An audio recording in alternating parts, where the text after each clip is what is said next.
Olá pessoal, tudo bem? No Alesp Conecta de hoje, nós vamos falar sobre o projeto de inclusão digital Papo Futuro, que busca buscar equipamentos e doações para jovens carentes do estado de São Paulo e também do Brasil. Para falar sobre esse assunto, eu vou conversar com o Caio Santini, que é porta-voz do projeto. Caio, seja muito bem-vindo. Opa, muito obrigado aí pela apresentação, Luciano. Caio, fala um pouco para a gente o que é o projeto e quais são as metas de vocês.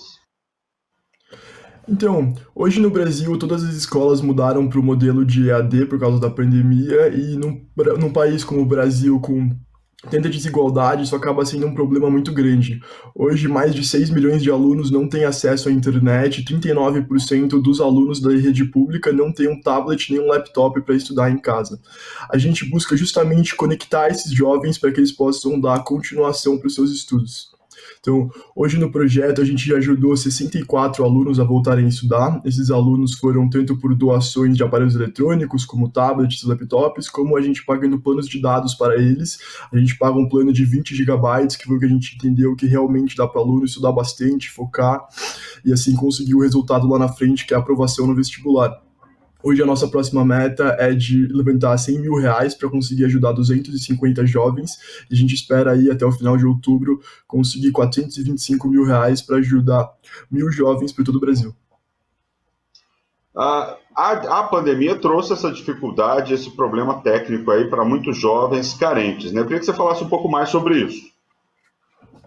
A pandemia, eu não acho que ela trouxe esse problema, eu acho que ela só escancarou esse problema na nossa cara. Então, eu sempre vim de uma posição muito privilegiada, e desde os 10 anos de idade eu estudo com o computador, e eu não sei como que você estudar sem internet, sem o computador. Para mim, o Google sempre foi uma das minhas maiores fontes assim de conhecimento, para minha proatividade de poder pesquisar e aprender as coisas por conta própria. Eu acho que essa inclusão digital realmente facilita muito a educação de todos os jovens.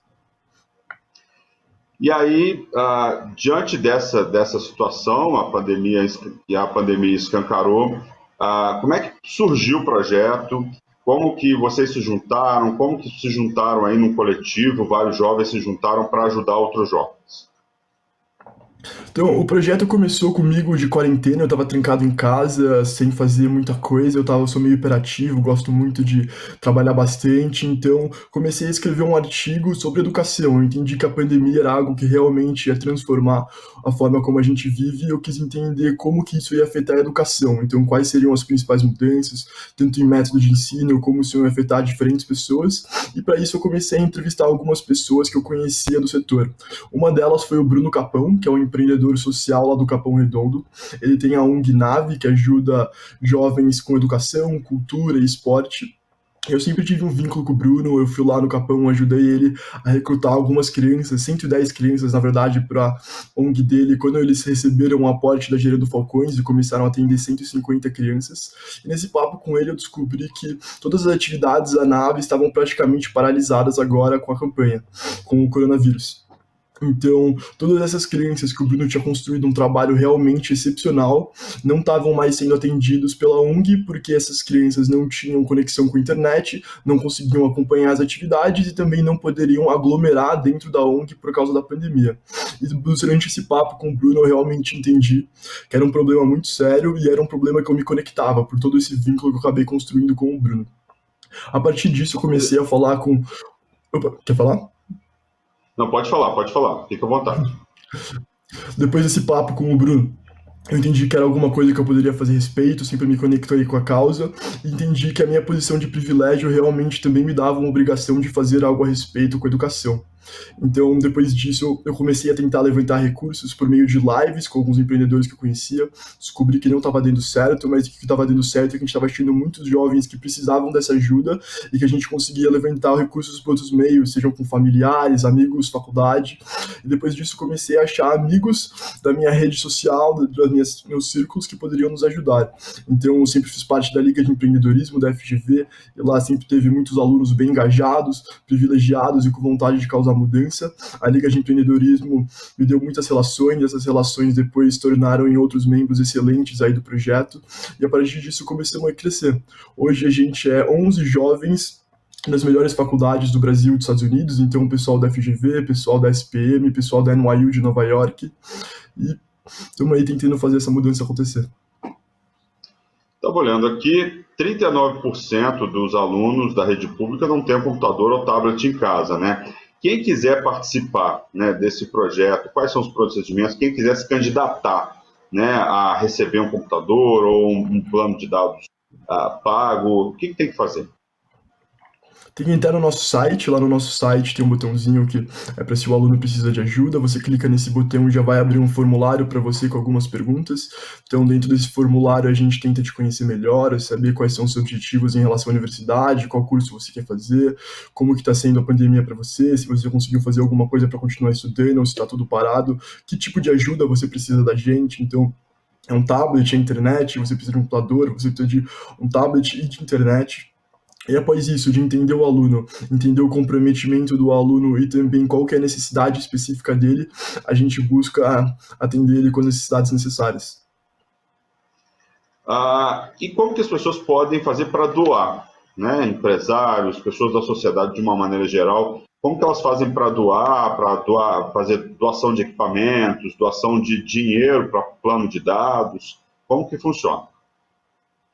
Então, hoje as doações estão sendo concentradas no nosso site, você abre lá www.papofuturo.com.br e tem alguns botões de doações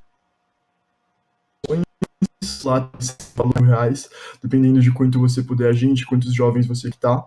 E lá pelo site concentra todas as doações. Se você tiver for alguma empresa que tem algum outro tipo de doação, então empresas grandes que acabam trocando bastante o maquinário deles, então tem 100 computadores que vão acabar sendo trocados, aí você entra em contato pelo nosso WhatsApp ou até pelo nosso Instagram, a gente vai conversar com você e conseguir essas doações maiores que possam impactar ainda mais alunos. Então, a rede social é Papo Futuro, você acha no Instagram, no Facebook, e o site é www.papofuturo.com.br, tá certo? Me corrija se eu estiver errado. Isso, só o nosso Instagram que é papo.futuro, mas tudo o resto tá certo. Papo.futuro. Aí só mandar um direct, por exemplo, no Instagram olha, eu tenho interesse em ajudar. O que vocês já conseguiram até agora de apoio e solidariedade da sociedade de uma maneira geral? Você já falou um pouco sobre isso, mas assim, já conseguiram empresas, mais rede de amigos, as universidades entraram nessa história também. Quais são os resultados conquistados até agora?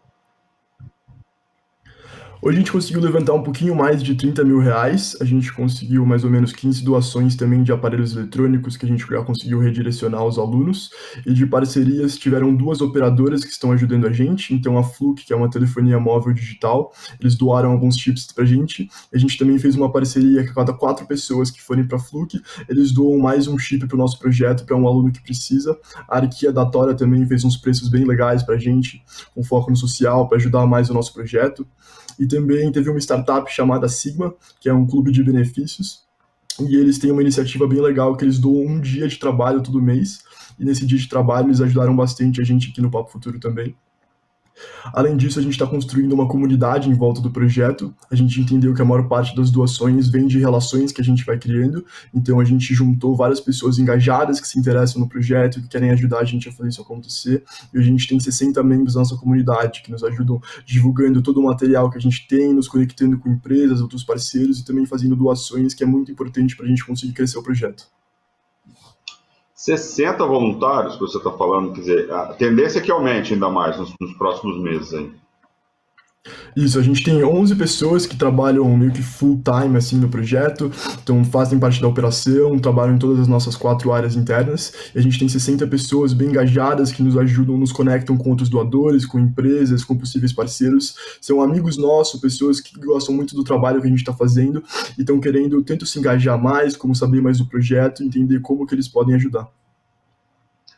Eu queria saber das histórias, né? Eu já te entrevistei para o programa da Rádio Alesp e tal, e eu lembro que você me contou algumas histórias de pessoas. Eu acho muito legal saber as histórias, quem são as pessoas que foram atendidas, o que elas estavam passando até serem atendidas. Conta um pouco para a gente do perfil das pessoas ajudadas até agora. O perfil hoje é um aluno de mais ou menos entre 17 e 22 anos e a gente acaba ajudando outras pessoas. Por exemplo, ontem teve uma mãe que está estudando para o vestibular e que vai prestar o vestibular junto com a filha, então tem algumas histórias bem legais. Eu acho que mais do que eu contar para o perfil, vale a pena eu ler um depoimento para você. Eu vou ler aqui agora. Ele é um aluno de 21 anos, ele quer prestar Direito lá na Universidade de São Francisco. Caio, Ele foi... Caio, desculpa. Opa. Tá dando uma falhadinha, falhou o nome da pessoa que você ia ler. Repete para mim, por favor. O aluno é o Daniel. O Daniel foi um dos primeiros alunos que a gente ajudou no projeto. É um cara sensacional e a gente ajudou ele com um tablet, com internet. E hoje, a verdade é que ele que ajuda a gente. Então, sábado agora rolou mais uma entrega de tablets, onde a gente ajudou 32 alunos e o Daniel estava lá o dia inteiro com a gente, ajudando com os alunos, fazendo toda essa ponte. Foi muito legal e eu vou ler aqui o depoimento para vocês. Aqui ele fala: Oi, eu sou o Daniel, mas todos me conhecem como Dan. Negro, nascido em 1999 numa periferia de São Paulo e com 13 irmãos. Sim, 13, 2 adotados. Nenhum de nós ingressou na universidade, ainda, mas nunca foi por falta de interesse. O problema é que sonhamos em estudar, porém sonhos não pagam as contas. Eu sou estudante de vestibular já faz uns 3 anos, e estudo no cursinho popular Quantum desenvolvido por alunos de medicina do Einstein. As dificuldades sempre foram enormes, então o foco na minha casa sempre foi o trabalho. Afinal, com dinheiro podemos comer. Quando eu decidi quebrar este ciclo para estudar, inicialmente fui desestimulado. Eu até entendo minha família, que me dizia para largar os estudos, esquecer o Enem e registrar a carteira de trabalho. Apesar disso, a vontade de me formar em direito cresceu mais ainda. O primeiro e o segundo anos de vestibular foram dificílimos, pois tentei conciliar com o emprego de telemarketing com os estudos. Quase entrei em depressão outra vez. Eu saía do trabalho chorando às vezes. Pegava no cursinho exausto e sempre dormia na última aula que acabava às 10h30. Dormir neste horário era quase inevitável, porque eu acordava muito cedo e dormia bem tarde, uma vez que eu levava quase 2 horas para chegar do cursinho. Assim, larguei o emprego para focar no vestibular. Minha família, mesmo sem acreditar em mim, passou a me ajudar de forma que podia. Apesar disso, tudo piorou quando a pandemia chegou. Algumas pessoas em casa perderam o emprego. Eu não tinha acesso à internet nem aparelho eletrônico para acompanhar as aulas online. O Quantum, então, me indicou o Papo Futuro, que para mim foi essencial. Afinal, se eu não houvesse recebido essa ajuda, provavelmente meus estudos estariam arruinados. Acredito que o Papo Futuro não é apenas uma ajuda, e sim uma ponte entre mim e a realização dos meus sonhos. Faça parte disso, construa pontes e realize sonhos. Imensurável gratidão, Dan. Daniel, me conta a história do Daniel um pouco mais. Ele tá tentando vestibular para quê? O Daniel está prestando Direito na Universidade de São Francisco, Direito da USP. Uhum. E está tentando já pelo 3º ano, né? Bacana. Você contou uma história também de uma mãe com a filha estudando, né? Achei super interessante essa história. Elas também foram ajudadas por vocês. Foram ajudadas. E acho que essa mãe ajudar a filha é muito legal você pegar essa conexão também que eles têm, porque o Dan mostrou como é difícil para ele num ambiente de classe social bem baixa, onde ele precisa realmente trabalhar para conseguir comer, então o trabalho é muito importante e que a família às vezes questiona o aluno de estudar, porque se você não está trabalhando, você está estudando, às vezes falta comida na mesa para o aluno comer, então ter esse estímulo da mãe igual tem feito, eu esqueci o nome da mãe agora, mas da Bianca, igual a mãe da Bianca tem feito para ela, e tá lá com a aluna sempre, estudando, apoiando, fazendo o Enem com a filha, acredito que realmente ajuda muito. Eu queria... Você está com quantos anos, Dan? Você está com quantos anos, Caio? Eu tenho 22. 22 anos. Você é estudante do curso de... Administração da GV. Da GV. Qual que é a sua visão, né, desse Brasil que está escancarado aí, como você falou, pela pandemia? Como é que você vê isso assim? Você falou que você está numa posição privilegiada em relação a uma série de coisas, internet, por exemplo.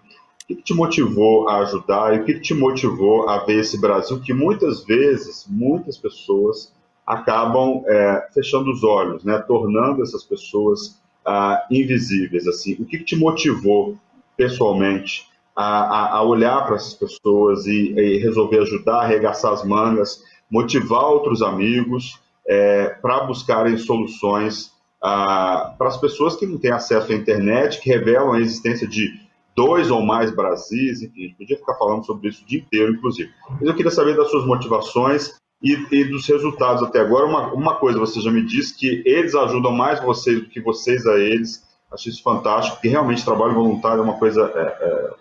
A gente é muito mais ajudado do que o que a gente ajuda a pessoa. Eu acho que é fundamental as pessoas fazerem trabalho voluntário. Mas eu estou falando muito aqui, eu queria que você falasse e explicasse as suas motivações e os resultados, assim, para você e para as pessoas que estão ajudando.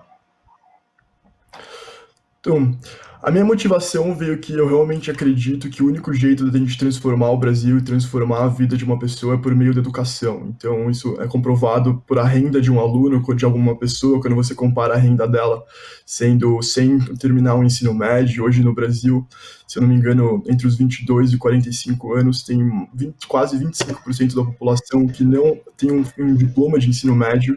E se você não tem esse diploma de ensino médio, você não tem depois uma educação universitária, é muito difícil de você realizar os seus sonhos, de você ter uma liberdade, de você ter um trabalho que realmente seja conectado com os seus valores e que você tenha muita vontade de fazer. Então, para mim, a educação sempre foi o principal meio de mudança da vida dos alunos e também da nossa sociedade como um todo, porque se você começa a transformar a vida de cada pessoa, essas pessoas que você transformou a vida vão acabar transformando a nossa sociedade. Esse trabalho começou comigo realmente vendo todos esses problemas em educação no Brasil e vendo que a gente estava perdendo mais uma geração de jovens. Então, eu, sabe, sou parte dessa núcleo muito privilegiado, estou conseguindo estudar por EAD, tudo certinho, mas muita gente não tá. E depois a gente vai perder mais muitos jovens que não vão conseguir realmente realizar os seus sonhos de vida, não vão conseguir ter o trabalho dos sonhos deles. E é como o Dan falou, você acaba entrando numa depressão, você não se sente realizado, e você sempre trabalha para ter que trabalhar mais e você nunca quebra esse ciclo. Então, veio um pouco aí essa minha motivação de trabalhar com algo relacionado à educação, e comigo vendo que a educação hoje estava sendo um problema muito grande, que tinha muita pouca gente olhando para ela durante a pandemia. A partir disso, eu realmente juntei alguns amigos que são muito proativos, são muito inconformados, são privilegiados também e entendem que com o nosso privilégio vem uma responsabilidade de ajudar mais jovens. Então, tudo começou assim, a gente começou a ajudar mais essa galera. E hoje o que vem pra gente realmente é um sentimento muito gratificante. A gente se sente realmente realizado com todo o nosso trabalho, de ver cada aluno que a gente vem ajudando. E a gente vê um sentimento positivo não só no aluno que a gente está ajudando, mas também em como ele ecoa. O Dan, por exemplo, como eu falei para você aqui no depoimento, ele é um aluno excepcional e agora ele está conseguindo quebrar esse ciclo com a família dele. Então, já convenceu a família que os estudos é o caminho para um futuro melhor e conseguiu largar o emprego para conseguir só estudar. E agora ele está 100% focado em passar no vestibular. Esse tablet e a internet que a gente deu para ele foi mais um motivo para ele continuar nesse sonho. E o Dan continuar nesse sonho também abriu os olhos da Larissa, a irmã dele, que estava pensando se trabalhava, não trabalhava, mas você vendo um Dan como uma referência em casa, que sonha grande, que quer cursar direito numa das principais universidades de direito do Brasil, fez a Larissa também querer sonhar e ser médica formada numa das melhores faculdades do Brasil, que é a USP Pinheiros. Então, você começa a ver que se uma pessoa é ajudada e começa a realizar o sonho dela por meio da educação, depois a irmã dele também quer ser ajudada e quer seguir na educação, o que lá na frente, no Brasil, a gente vai ter agora um advogado muito bem qualificado, se o Dan conseguir passar no vestibular, depois uma médica muito bem qualificada, que vai ser a Larissa. E depois, quando o Dan consegue passar no vestibular, ele também é o primeiro da rua dele, isso não só impactou, por exemplo, a Larissa, mas vai impactar a vizinha deles. E isso começa a realmente ter um efeito cadeia de positividade, e lá na frente a gente vai ter profissionais melhores, profissionais que trabalham com os seus valores alinhados, realizando seus sonhos de vida, e a gente vai ter um Brasil bem melhor. Como é que você vê esses dois Brasis que existem, né? Existem muitos Brasis, né? Assim, um país continental como o nosso, você imagina a realidade, por exemplo, lá dos Amazônidas, por exemplo, né? Você imagina a realidade do Nordeste, do Sul, do Sudeste, do Centro-Oeste. Enfim, e muita gente fala, o brasileiro não conhece o próprio país, às vezes o estrangeiro muitas vezes conhece melhor, porque ele consegue viajar para vários lugares. Nós ficamos preocupados muito em viajar para fora, muitas vezes, né? Principalmente classe média alta, enfim.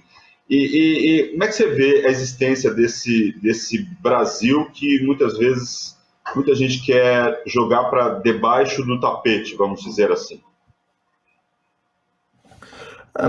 Eu acho que muita gente só fica numa situação mais cômoda com a realidade que vive e tem um pouco de medo de olhar para o lado, entender como que a situação realmente está. realmente não é fácil você reconhecer seus privilégios e você tentar estender a mão para outras pessoas e você sair da sua zona de conforto, porque se você não está realmente numa situação de necessidade, você fica na sua zona de conforto e se expandir além disso, realmente ir numa comunidade, tentar ajudar as pessoas, não é algo tão simples assim. Por isso que eu acredito que um aspecto muito importante do nosso projeto é trazer pessoas de uma classe social mais elevada e que não tinham tanto esse valor para o lado social, para realmente abrirem a cabeça delas e entender que o Brasil é um país muito grande com pessoas muito diferentes e que a gente realmente tem que estender a nossa mão para essas pessoas que precisam tanto da nossa ajuda. Então, eu entendo que no Brasil é muito diverso e, sabe, tem pessoas que vivem muito bem, mas tem pessoas realmente em situações escassas e que precisam da nossa ajuda. Então, o Papo Futuro vem aí para não só ajudar esses jovens que precisam de ajuda, mas também para mostrar que as pessoas que vivem numa classe social mais privilegiada e nasceram com tantos esses privilégios que também devem estender sua mão e ajudar esses alunos. Eu estava vendo aqui, o projeto social Papo Futuro faz uma conversa de 10 a 20 minutos com todos os alunos para entender como são as suas dinâmicas de estudo, os principais problemas trazidos pela pandemia, vestibulares que eles vão prestar, quais são os seus sonhos de vida. E aí, após essa conversa, são escolhidos os alunos que serão ajudados com as doações de aparelhos eletrônicos e pagamentos, como você falou, e planos de internet, né? Como é que funciona esse momento de triagem? Como que vocês avaliam a necessidade de um e de outro? Quais são os critérios que são efetivos para a doação de equipamentos, de planos de internet? Então, esses primeiros alunos que a gente entrevistou, foi os primeiros 150 alunos que a gente quis ter contato com o projeto, e agora isso já está ficando, não está ficando mais escalável, então a gente fez esse formulário mais extenso, com várias perguntas, onde a gente busca que o aluno simplesmente responda o formulário, a gente lê as respostas dele, e a partir daí decida se o aluno vai ajudar ou não. Se precisar, a gente continua, faz uma ligação e tudo mais. Só que essa parte da ligação foi muito importante para a gente co-criar o projeto com esses alunos. A gente entendeu que, por vir dessa posição mais privilegiada, a gente não entende exatamente o que o aluno precisa. Então, ter essa conversa é muito valiosa para a gente realmente ver quais são as suas necessidades, o que ele está esperando da gente, como que a gente ajuda ele, não só com esse acesso do tablet, da internet, mas dar os recursos necessários para que o aluno seja aprovado no vestibular lá no final do ano, no começo do ano que vem. Então, primeiro a gente começou com essas entrevistas, agora a gente está formulando para o formulário e a gente busca realmente entender o engajamento do aluno. Então, quais são as motivações dele, quais são os sonhos do aluno, se educação é uma prioridade para o aluno. Então, a gente quer o aluno que realmente também acredita que educação é um meio para a mudança dele. E a partir disso, vendo o engajamento, vendo como o aluno já se mexeu para conseguir estudar e também as necessidades dele, a gente escolhe os alunos que a gente acredita que têm um maior potencial para serem aprovados no vestibular ou no final do ano. E quais são as iniciativas aí, né? A partir de agora, o projeto está crescendo, né? É uma iniciativa super bacana, enfim, desde a origem. Quais são as próximas perspectivas aí do projeto? O que vocês esperam a partir de agora? Você já falou um pouco disso também, de aumentar a quantidade de doações e tal, mas eu queria que você falasse um pouco mais. Então, primeiro foi o que você falou, a gente quer aumentar bastante aí a arrecadação, tanto financeira quanto de aparelhos eletrônicos. Então, se eu consigo levantar bastante doação de laptop, tablet, eu preciso de menos dinheiro para comprar laptop e tablet. Então, as duas doações caminham juntas e eu consegui subir bastante esse número para ajudar 1.000 alunos até o final de outubro. É algo que tenho bastante vontade de fazer acontecer, estamos trabalhando para isso. A segunda iniciativa também é construir uma comunidade em volta dos alunos. Então, hoje o nosso número de alunos está crescendo bastante, a gente acredita que dá para você ter umas trocas bem legais entre os alunos. Então, para eles compartilharem experiências, para eles seguirem motivando uns aos outros, porque realmente é um caminho bem difícil para esses alunos você quebrar o ciclo. Então, foi o que o Dê disse, ele tem 3 irmãos, onde nenhum hoje ainda foi aprovado no vestibular, e você quebrar esse ciclo, você mostrar que realmente é capaz, é muito importante você ter alguém do seu lado te motivando, igual a mãe que está prestando o Enem junto com a filha. Então, criar essa comunidade de apoio dos alunos, onde eles possam trocar experiências, possam até se ajudar com os estudos, e que a gente também possa ver como que a gente pode dar mais apoio a eles e ajudar com tudo que a gente conseguir para que o aluno seja aprovado lá no final do ano, são as duas principais iniciativas que a gente busca fazer lá na frente. Você falou de uma história bem interessante, que são as trocas, né? A gente, quando interage com outras pessoas, a gente nunca, nós nunca permanecemos os mesmos, né? Quer dizer, você oferece algo seu, a pessoa oferece algo dela, e você modifica a você mesmo e aquela pessoa. Eu queria saber o que mudou, né, no Caio e nos outros estudantes depois dessa troca com essas pessoas, depois de descobrir as dificuldades dessas pessoas. O que mudou no grupo? O que mudou no Caio? Eu queria que você falasse um pouco das principais mudanças. Você é muito jovem ainda, está estudando, né? E acho super importante esse momento aí de você estar ali dedicado a olhar outras pessoas, olhar outras alteridades, outras realidades, e não se isolar. A maioria das pessoas faz isso, né? As pessoas acabam se isolando. Eu tenho a minha realidade, pronto, vou ficar aqui na minha segurança. E vocês optaram por buscar o bem comum, né? E quanto mais gente a gente inclui dentro dessa história, quanto mais gente a gente permite que entre, por exemplo, numa boa faculdade como a USP, um Brasil melhor a gente vai ter amanhã, né? Quanto mais a gente exclui, mais violência. Quanto menos exclui, a gente tem mais um estado de bem-estar social. Eu queria falar o que mudou em vocês, no grupo, e no Caio também. Então, acho que a minha resposta realmente inclui aí muitas pessoas do grupo. Acredito que o sentimento é bem parecido com eles, mas primeiro, gratidão. Então, quando você conhece toda a história desses alunos, você vê como eles passam por 100 barreiras a mais do que eu tive que passar para chegar onde eu estou, para eles conseguirem chegar na mesma posição. É você realmente ser mais grato por tudo que você já viveu, grato pela minha família, pela minha escola, pela minha faculdade. Então, gratidão foi algo muito importante. E para mim também gratidão gera energia e dedicação. Então, dedicação é outro ponto, porque quando você vê que o Dan precisa acordar às 5 da manhã, 4:30 da manhã, para ir trabalhar no emprego de telemarketing dele logo cedo, depois o Dan ainda pega mais 2 horas para chegar no cursinho. Aí do cursinho o Dan fica até 10:30, 11 horas, precisa voltar para casa dele, que vai ser mais umas 2 horas para chegar na casa dele. Vai dormir 4 horas e vai repetir esse ciclo no emprego que ele não gosta, para conseguir estudar numa posição muito inferior aos outros alunos como eu, que só tenho o trabalho de estudar. Então, para mim, hoje fica muito mais difícil ter alguma desculpa para não fazer alguma coisa. Então, eu realmente olho para esses alunos que a gente está ajudando como referência de dedicação e busco me espelhar neles e ser tão dedicado quanto. E, por fim, empatia. Acho que é um ponto muito importante, porque se você está numa posição mais privilegiada e você está num círculo social que é muito distante do círculo social desses alunos, é como você mesmo disse, Luciano, são os dois Brasils. Então, se você está em um Brasil que está muito excluído do outro Brasil, é muito difícil você ter empatia para essas pessoas, porque você não consegue olhar o mundo do jeito que elas olham, porque o seu mundo é muito diferente do delas. Então, ter essa troca de experiências, ter essa interação alta com o Dan e com todos os outros alunos, abrem a sua cabeça, mostra para você realmente como é os outros Brasils. E você ter essa empatia realmente dá muito mais motivação para você querer ajudar esses alunos depois. Então vamos falar um pouquinho mais do projeto, vamos deixar claro aí para as pessoas. Estamos quase terminando o programa, vamos ressaltar.